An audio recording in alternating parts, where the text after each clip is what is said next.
The first thing we're going to talk about is foam rolling. Now we're not going to go through every part of the body because I think people have a pretty good read on foam rolling. But there are a couple things to call out as individual nuances. The first is trying to consider what are we actually trying to achieve. If we have hypertonicity or excess tone or tension, we're trying to release that. So with that in mind, we see a lot of people going through their foam rolling and clenching down, making painful faces, holding their breath. I call it foam roller face. We don't want that to happen. That's not helping people release their tension. So with that in mind, as we're foam rolling the lat, we've got Paige here. I'm going to start letting her control her body with this top foot.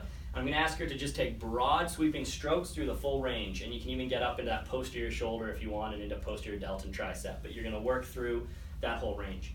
While Paige is doing that, we're simply trying to take broad strokes to increase tissue extensibility and do two things. Bring blood flow to the area as well as sensory input so that when we go into our stability work, our body is more aware of those areas.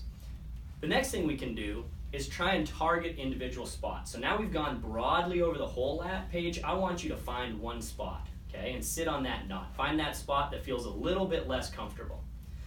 Okay, you on it? Mm-hmm. And this is where I want to make sure I'm cueing that she's relaxed in the face, she's not tense, I don't see a hand clenching a fist, and we see her breathing. In fact, here I'm likely not to do it for time, but rather reps, and say do this for 3 to 5 deep breaths.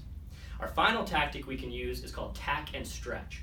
While on that place, I'm going to ask her to, in a relaxed setting, take and put length, either arm overhead or elbow bending. So we're going to bring the elbow down and now reach up and back. Good. And you want to reach long, and we do this for reps. So reach toward my hand, up, up, up, and back. There we go. And we work through a tack and stretch of the area that is carrying that excess tone. That's how we want to apply our foam rolling for all areas. So if we're talking the pec, we can tack and stretch or stretch. If we're talking the glute, we could be sitting on a trigger point ball and let that leg fall into external rotation. But we always want to look at broad sweeping strokes first for tissue extensibility and sensory input. Then we want to find one area or trigger point, and we want to dig into it, let them melt into it like butter, relax, breathe, and then finally do around 5 to 10 reps of a tack and stretch. That's how we want to target our foam rolling.